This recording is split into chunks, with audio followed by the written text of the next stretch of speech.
Dan yang dahsyat, kami dengar daripada mulut mereka sendiri, di Republic of Central Africa ni, isu yang berlaku bukan sekadar pembunuhan, tapi sampai tahap makan daging umat Islam, dibunuh, disembelih, dicincang. Ini diceritakan dengan kami dengar sendiri.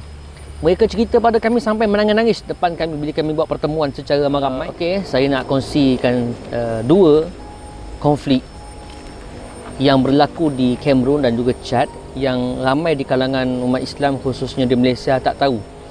Jadi sepanjang saya ke Chad dan juga Cameroon dah beberapa tahun kebelakangan ini dalam misi kemanusiaan, program korban dan sebagainya, sebenarnya tak ramai yang tahu konflik yang berlaku di Chad dan juga Cameroon khususnya. Ramai yang ambil tahu tentang apa yang berlaku di Syria, di Yaman, di Palestin, di negara-negara umat Islam yang lain, tapi tak kurang dahsyat apa yang berlaku di Chad khususnya dan juga di Cameroon. Pengalaman saya masa sebelum saya pergi ke Chad, saya dah dapat sedikit gambaran tentang apa yang berlaku bila kita baca di internet dan sebagainya tentang isu-isu konflik, pembunuhan, penindasan dan juga daripada puak-puak pelampau agama di Republic of Central Africa ataupun Republik Afrika Tengah. Bila kita pergi ke sana dan kita buat program korban dan kita menyantuni pelarian yang ada di kamp tersebut, saya pergi ke satu kamp yang disediakan oleh pihak kerajaan Chad, satu stadium yang dah tak digunakan lagi, dan stadium tu menempatkan lebih daripada 5,000 pelarian. Kita pergi di sana buat program korban dan kita bahagikan daging korban, dan kita dengar sendiri perkongsian daripada masyarakat tempatan yang merasa sendiri apa yang berlaku.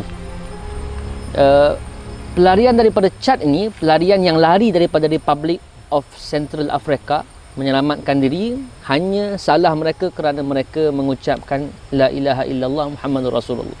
Di sana ada puak pelampau agama yang membunuh mereka kerana akidah.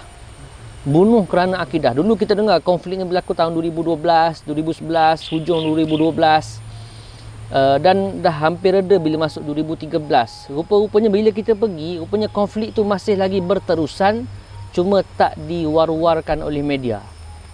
Jadi bila kami jumpa masih lagi berlaku pembunuhan, masih lagi ada pelarian-pelarian yang baru yang masuk ke Chad ini. Walaupun Chad negara yang sudah sangat miskin, masih lagi menerima pelarian daripada negara jiran iaitu Republic of Central Africa. Dan kami pergi sangat dahsyat lah.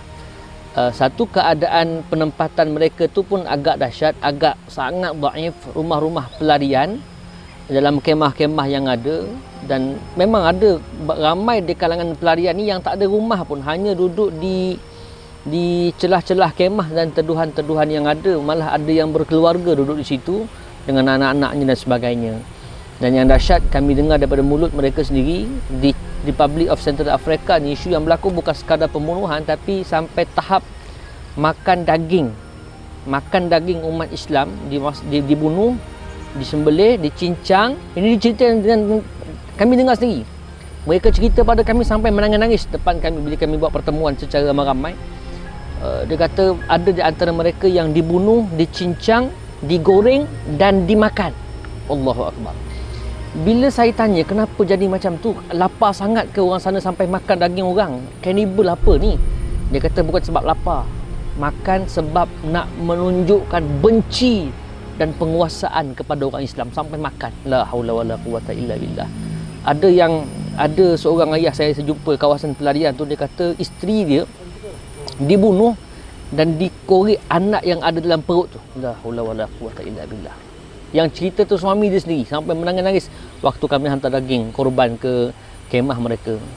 Ada yang ceritakan mayat orang Islam yang dibunuh di Republic of Central Africa, yang ditanam, dikorek balik, kubur mereka tu dikorek balik, daging mereka ini sampai dimakan oleh anjing. La haula wala quwata illa billah. Itu yang kami dengar sendiri dengan telinga saya, sendiri dengar dengan telinga saya, dan saya rasa Allah, dunia tak tahu kalau di Syria berlaku pembunuhan, konflik politik negara, tak sampai tahap makan orang, tapi di Afrika mungkin keras mereka ni lebih dahsyat.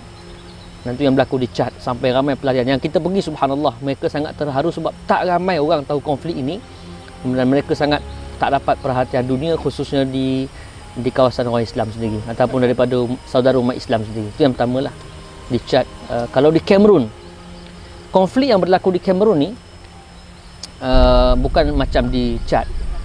Konflik yang berlaku di Cameroon ini pelarian dalam negara sendiri, yang pelarian yang juga daripada negara jiran Nigeria, konflik pelarian daripada puak pelampau Boko Haram. Mereka ni ada satu akidah yang tersendiri, yang terlalu ganas, yang sehingga menghalalkan darah orang Islam. Mereka ini orang Islam yang mengaku Islam tetapi menghalalkan darah orang Islam. Ini konflik mereka lah. Yang kita pun nak masuk campur sangat, itu membabitkan konflik negara dan sebagainya. Cuma kita ni yang mampu nak bantu mereka dari sudut menunjukkan simpati, empati dan juga beri makan dan juga program kesihatan, perubatan, pendidikan dan sebagainya. Jadi pelarian daripada puak Boko Haram ni lari ke Cameroon. Cameroon ni negara Kristian tapi masih lagi menerima majoriti, ramai di kalangan pelarian Islam yang datang ke Cameroon, dan mereka tinggal di kawasan yang sangat pedalaman, bukan di bandar-bandar ataupun tempat-tempat utama pekan-pekan.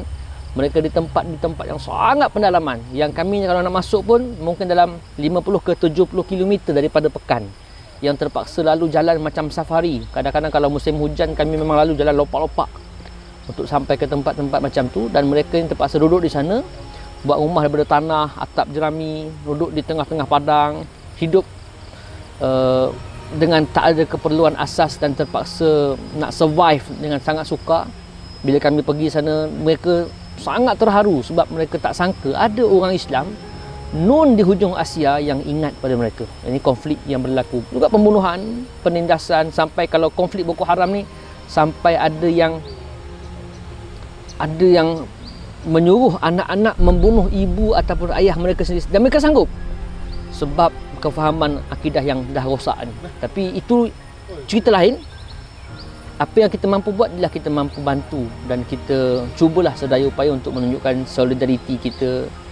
Sebab kita ni, kata Nabi SAW kan, Nabi sebut kita ni perumpamaan orang beriman seperti mana satu jasad yang satu. Kalau satu bahagian rasa sakit, seluruh tubuh rasa sakit dan demam dan tak boleh tidur malam. Itu perumpamaannya. So kita nak tunjukkan, nak buktikan sama-samalah, sama-sama kita nak ajak buktikan iman kita. Dan insyaAllah kita boleh bantu setakat mana yang kita boleh buat. Dan program korban yang Amal Korban Yayasan Amal Malaysia anjurkan ini, yang saya dah sertai hampir 7 tahun atau 8 tahun, khususnya di Afrika ini, saya pergi tiap-tiap tahun.